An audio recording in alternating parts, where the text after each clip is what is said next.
Good morning students, मैं Ramesh Kumar, geography lecturer SMD Vidya Mandir की online क्लासों में आपका हार्दिक अभिनंदन करता हूँ। आज हम क्लास 12 ज्योग्राफी के फर्स्ट लेसन भूगोल एक विषय के रूप में का अध्ययन करेंगे। आज से पहले हमने इसी लेसन के कुछ बिंदुओं का अध्ययन पहले के कुछ वीडियो में कर चुके हैं। आज हम लेसन का विस्तार करते हुए प्रथम लेसन के अगले बिंदु विषय वस्तुगत या क्रमबद्ध उपागम के आधार पर भूगोल की प्रमुख शाखाएं तथा उन शाखाओं का अध्ययन करेंगे और इन उपशाखाओं में या शाखाओं में कौन कौन सी चीजें देखी जाती है उसका अध्ययन करेंगे। इस वीडियो से पहले वाले वीडियो में हमने यह देखा था कि भूगोल अध्ययन के प्रमुख रूप से दो उपागम है। पहला उपागम विषय वस्तुगत या क्रमबद्ध भूगोल था और दूसरा उपागम प्रादेशिक उपागम था। पहले वाले वीडियो में हम देख चुके हैं प्रादेशिक विषय वस्तुगत उपागम में किसी भी तथ्य का अध्ययन करने के लिए उसे पहले विश्व स्तर पर अध्ययन किया जाता है, फिर उनको प्रदेशों के आधार पर बांट दिया जाता है। उसी तरह प्रादेशिक उपागम में किसी भी तथ्य का अध्ययन करने के लिए उसका प्रकारात्मक विवरण प्रस्तुत प्रदेश के आधार पर प्रकारात्मक विवरण प्रस्तुत किया जाता है। तो उसी बिंदु को हम डिटेल में समझते हैं। विषय वस्तुगत या क्रमबद्ध उपागम के आधार पर भूगोल की शाखाएं तथा उपशाखाएं। सबसे पहले भौतिक भूगोल। भौतिक भूगोल भूगोल की एक प्रमुख शाखा है। क्या है? शाखा। भौतिक भूगोल भूगोल विषय की प्रमुख शाखा है और भौतिक भूगोल में कौन कौन सी शाखाओं का क्रमबद्ध उपागम के आधार पर अध्ययन किया जाता है। तो इसमें सबसे पहली उपशाखा आती है। यह क्या है? ये नीचे वाली जितनी भी है सारी उपशाखाएं हैं।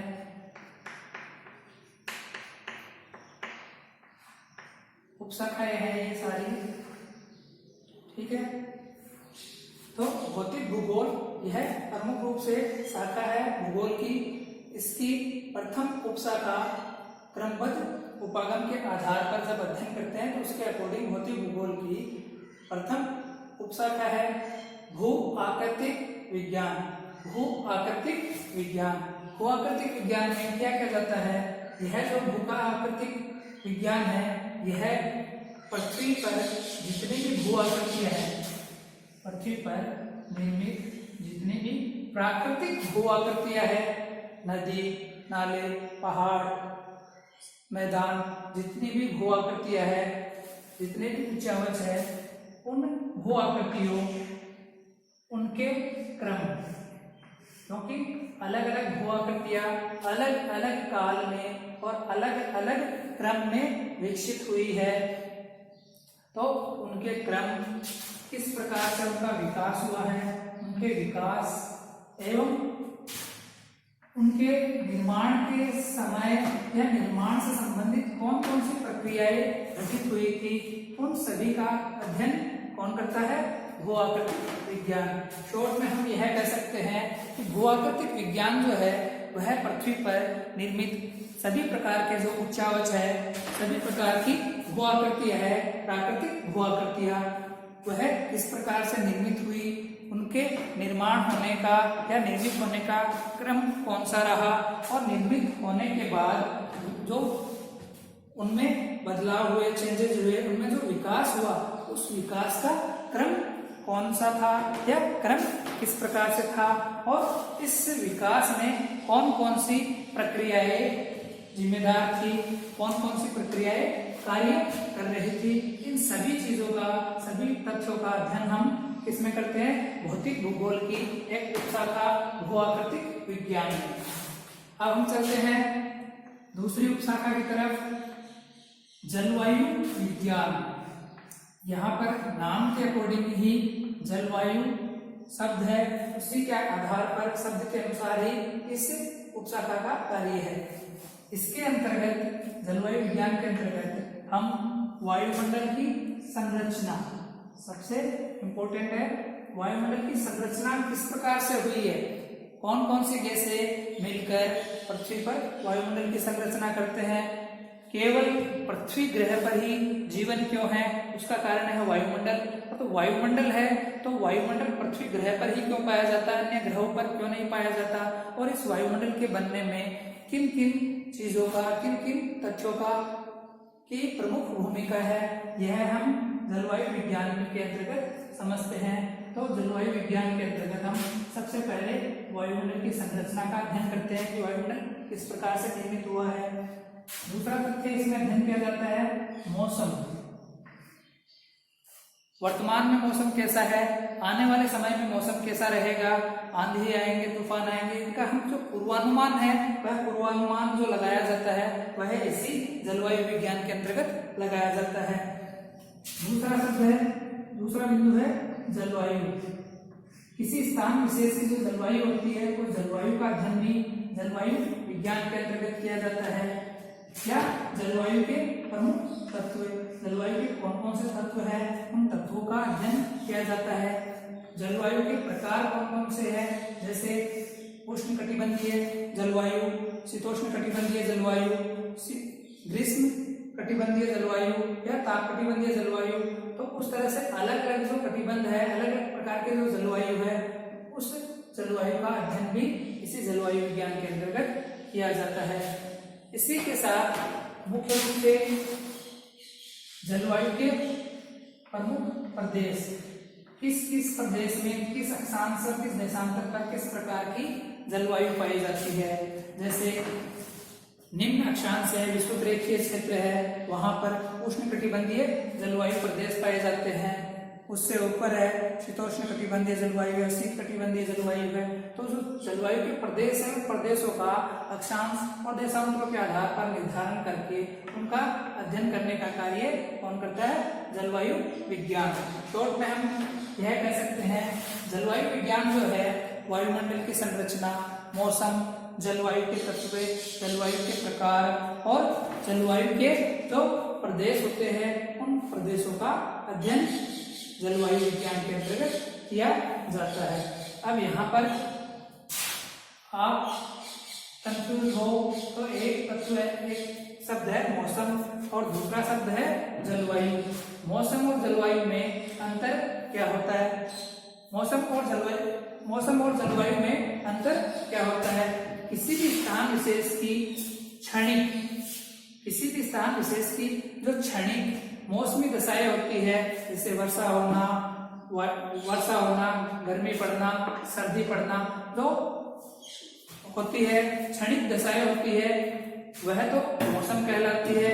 और किसी स्थान विशेष की यही प्राकृतिक जो दशाएं होती है वह लंबे समय तक रहती है या लंबे समय तक उस स्थान की जलवायु गतिविधियों का, मौसमी गतिविधियों का अध्ययन करते हैं, तो वह जलवायु कहलाती है।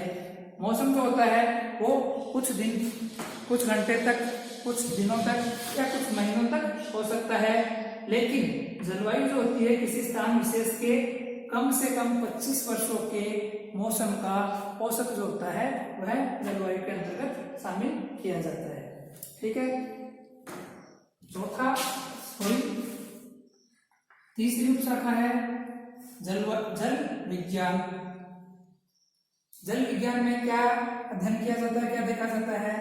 जल विज्ञान जो होता है धरातल के जितने भी जल परिमंडल है, धरातल पर जितने भी जल परिमंडल है, जैसे समुद्र, नदी, झील तथा अन्य जलाशय।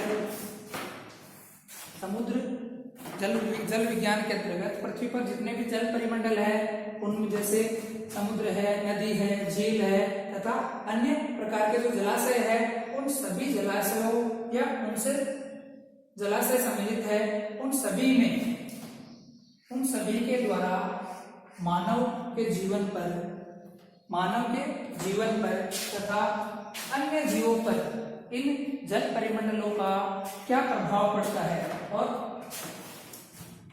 पृथ्वी पर जितने भी जल परिमंडल है, समुद्र, नदी, झील तथा अन्य जलाशय, इन सभी का सम्मिलित रूप से या पृथक रूप से मानव के जीवन पर क्या प्रभाव पड़ता है।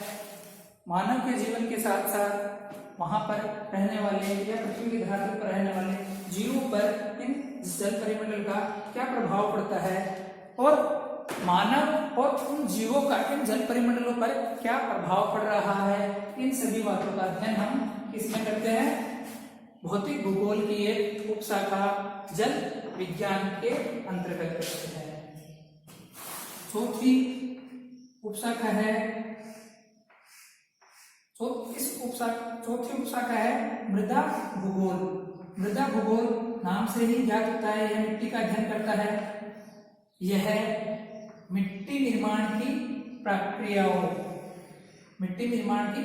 का अध्ययन करता है। सबसे पहले क्या करता है, यह मिट्टी निर्माण की प्रक्रियाओं का अध्ययन करता है कि धरातल पर जो मिट्टी होती है, मृदा होती है, उस मिट्टी या मृदा का निर्माण किस प्रकार से हुआ है।